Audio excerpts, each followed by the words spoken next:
ನಿಮ್ಮ ಜೀವನದಲ್ಲಿ ಯಾವಾಗಾದ್ರೂ ನಿಮಗೆ ಜೀವನ ಬೇಡ ಅನಿಸ್ದಾಗ, ನಾನು ಅನ್ಕೊಂಡಿದ್ದೆಲ್ಲ ಉಲ್ಟಾ ಹೊಡಿತಿದೆ ಅಂದಾಗ ಈ ಒಂದು ಕತೆ ನೆನ್ಪು ಮಾಡ್ಕೊಳ್ಳಿ. ಒಬ್ಬ ಹುಡುಗ ಇಂಡಿಯನ್ ಏರ್ ಫೋರ್ಸ್ ಅಲ್ಲಿ ಪೈಲಟ್ ಆಗ್ಬೇಕು ಅಂತ ಇಂಟರ್ವ್ಯೂಗೆ ಅಂತ ಡೆಹ್ರಾಡೂನಿಗೆ ಹೋಗಿರ್ತಾನೆ. ಸೊ ಅಂತ ದುಡ್ಡಿರೋದಿಲ್ಲ, ತಂಗಿಯ ಒಡವೆಗಳನ್ನು ಕೂಡ ಅಡ ಇಟ್ಟು ಇಂಟರ್ವ್ಯೂಗೆ ಹೋಗಿರ್ತಾನೆ. ಸೊ ಅಲ್ಲಿ ಹೋಗ್ತಾರೆ, ಇಂಟರ್ವ್ಯೂಗೆ ಕುತ್ಕೊಂಡಾಗ ಅವ್ರಿಗೆ ಒಂದೇ ಒಂದು ಮಾರ್ಕ್ಸಲ್ಲಿ ಇಂಟರ್ವ್ಯೂ ಅಲ್ಲಿ ಫೇಲ್ ಆಗ್ಬಿಡ್ತಾರೆ.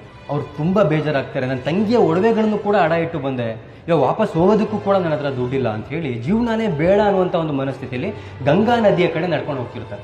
ಸೊ ಅಲ್ಲೇ ಇದ್ದಂಥ ಶಿವಾನಂದಜಿ ಅನ್ನುವಂಥ ಒಬ್ಬ ಸ್ವಾಮೀಜಿ ಇವ್ರನ್ನ ನೋಡ್ತಾರೆ.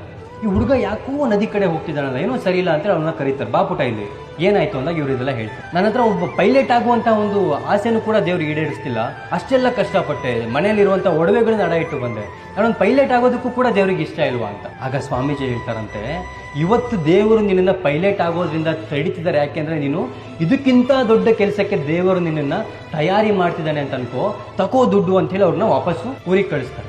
ಸೊ ಆ ವ್ಯಕ್ತಿ ಮುಂದೆ ಹೊಡೆದು ನಮ್ಮ ದೇಶದ ರಾಷ್ಟ್ರಪತಿಗಳಾಗ್ತಾರೆ. ನಮ್ಮ ದೇಶಕ್ಕೆ ನ್ಯೂಕ್ಲಿಯರ್ ಪವರ್ ತಂದಂತಹ ಶ್ರೇಷ್ಠ ವ್ಯಕ್ತಿ ಆಗ್ತಾರೆ. ಆ ವ್ಯಕ್ತಿ ಬೇರೆ ಯಾರೂ ಅಲ್ಲ, ಅಬ್ದುಲ್ ಕಲಾಂ. ಜೀವನ ಬೇಡ, ಜೀವನದಲ್ಲಿ ಎಲ್ಲ ಉಲ್ಟಾ ಹೊಡಿತಿದೆ, ನಾನು ಸೋತ್ಬಿಟ್ಟೆ, ನಾನು ಇನ್ನೂ ಹೇಳಕ್ ಆಗೋದೇ ಇಲ್ಲ ಅಂತ ನಮಗೆ ಅಷ್ಟೇ ಅನ್ಸಲ್ಲ, ಅಬ್ದುಲ್ ಕಲಾಂ ಅವ್ರಿಗೂ ಕೂಡ ಅನ್ಸಿತ್ತು.